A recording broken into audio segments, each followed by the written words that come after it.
Here's the story. Yo, big mouth on Chris. God. Yeah, look, guys. He's always got Earlier something today, Cut the mic. I'm reading this Alex Berenson thing about how the White House basically instructed or demanded his suspension. And I'm like, wow, this is a huge story. And then all of a sudden I see people talking about like, hey, you see the former head of the CIA calling for Trump's execution? And I was like, what? And so I looked up, I was like, okay, he's not really calling for it. He's just saying that should happen, basically. And so I'm just kind of out of it. Like, last night someone mentioned that Joe Rogan said on the show, he thought I was crazy when I said Civil War was coming. And now he thinks I'm right. And so they sent the clip to me and I played it earlier on my morning show. And it's just kind of like, what Jack called it, like Tim Pool's right night or whatever. I don't know what you were saying. Tim Pool's right week. Right week. Yeah, but it's just like, it's easy to call it things that you get right. I got a lot of things wrong. To make that clear. But here's the story. Trump is under investigation for violating the Espionage Act after FBI recovered 11 sets of classified documents from Mar-a-Lago. Full warrant is unsealed, but ex-president insists he declassified everything, which he can. And so I thought they said he was got the nuclear documents. What happened to that story, Washington Post? What are they saying now? It's a broad search warrant. It's not. The search warrant says all documents for the entirety of his presidency. So the piece that we have here, and humanevents.com actually dropped this an hour before anybody else today. When we got our copy of it. Remember, the story has changed every single day of the week, because at one point it was the Newsweek piece, and the Newsweek piece says 2 high-level justice officials tell us they're authorized to tell Newsweek that the Department of Justice had absolutely nothing to do with this raid, that it was all the FBI, it was completely driven by them, it was Wray, these guys out of DC, these numbskulls, they were the ones behind it. And even though and they just grudgingly admit way down at the bottom of the Newsweek article that, and by the way, of course, there is a grand jury in DC that's, looking up to indict the former president for crimes, but don't worry about that. And then Garland comes out the next day and says it actually was him who authorized the raid. Then the night before, we're told, but what does Garland say to us? Garland says to us, it was narrow in scope. Okay, narrow in scope. Immediately he walks off stage. He's this deranged, he's like 5'6". I called him a deranged eunuch. And we get the leak to the Washington Post. The Washington Post says nuclear codes. Right. Nuclear documents. Documents. They said, we don't know if it's pertaining to weapons in the United States or elsewhere. Right. So it's like they didn't know actually what it was. Well, and here's the thing, right? Kind of the no cap response to that is that obviously the nuclear codes get changed on a very it's very frequent basis. Could you imagine if it's like, I'm no longer the president for over a year now, but we're not going to change the launch codes. Change the locks. He's in the front room. This is the big meme on sort of like MAGA Twitter right now, is that it's now we've gone from nuclear or ultra MAGA to nuclear MAGA. So that's right. Trump never gave up the nuclear codes. He's got him down there at Mar-a-Lago. Baron Trump is gathering the fissile material. He's got 4 nuclear turbines already. He's working towards 10. They're targeting Rehoboth Beach, all the rest of it. So the memes have just been flying, absolutely flying.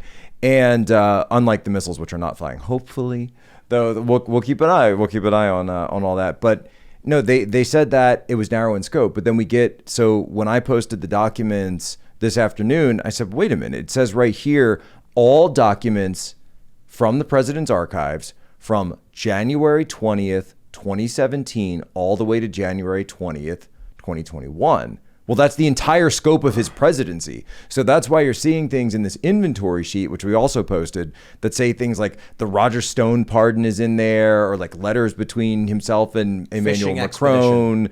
That's every single document. It's a fishing expedition.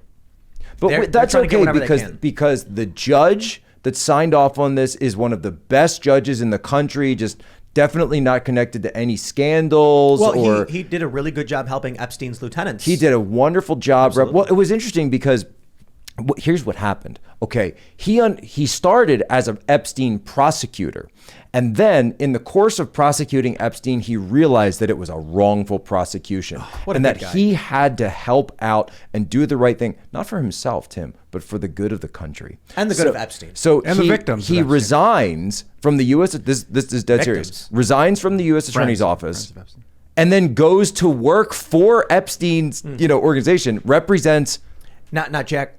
Represents the pilots, represents the lieutenants in order to help save them. Freedom. Those actions represent America. Basically, he's basically the new John Adams. What is this? So they raided Trump's and now house. He's wait, and now he's a judge.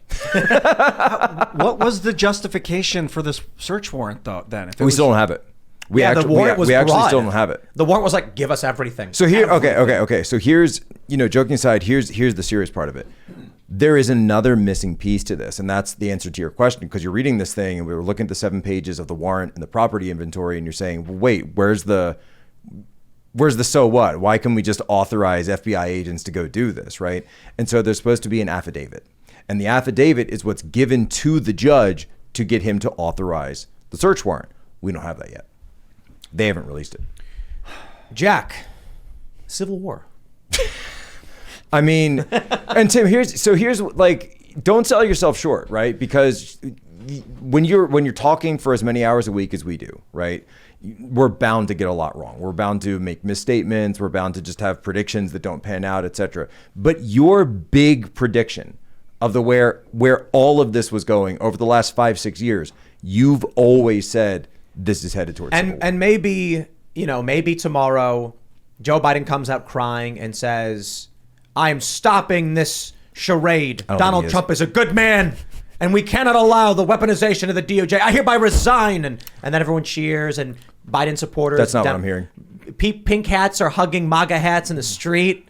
People are they throw them in the air together. What's that meme of like BLM and MAGA, like, fist bumping for the better? Yeah. No, that's not what I'm hearing at all. In fact, what I'm hearing out of DC is that you're hearing a lot of Democrats are going to the White House saying, okay, the way to fix this is to lean into it, because what they're from this line of thinking, which might sound completely crazy. And by the way, Joe Biden's down there in South Carolina. He's definitely not going to Jekyll Island, by the way. That's nothing, which nothing ever happened there. And and they're saying that you have to lean in, because since you raided him, right, now it looks political. But if you indict him, then it looks like you're just following the facts. And so you have to actually go through with it. Right, as if they had a plan all along, because it was an actual crime. And so they're actually people advising President Biden right now to indict Donald J. Trump. And just, if you look at as caustic of a situation that this country's been in for the last 6 years, even for the last 6 months, right? I think we all could just pull back and, take off the red hat, take off the pin, whatever hat, and just say, that's probably not a good place we want to take people into. So this episode of the Rogan podcast comes out last night, and someone super chatted us saying Joe said he thought Tim was crazy. Now he thinks he's right. And what I didn't realize until this morning, I was like, wait a minute, they pre-record those shows. Right. Joe didn't even know at the time of recording that some dude went to an FBI building and tried to bust through the bulletproof glass, shooting at FBI agents before fleeing and being killed. When he recorded that segment, that had not happened. It hadn't even happened yet. And so it's kind of crazy, because I'm wondering what's going through Joe's mind now with that news hitting. After he said this a few days ago, he's probably thinking like, well, I was right about thinking Tim was right now, right? Because that's a whole new level of crazy. Of course, people on the right think this was a false flag. Look, I understand exactly why people believe it.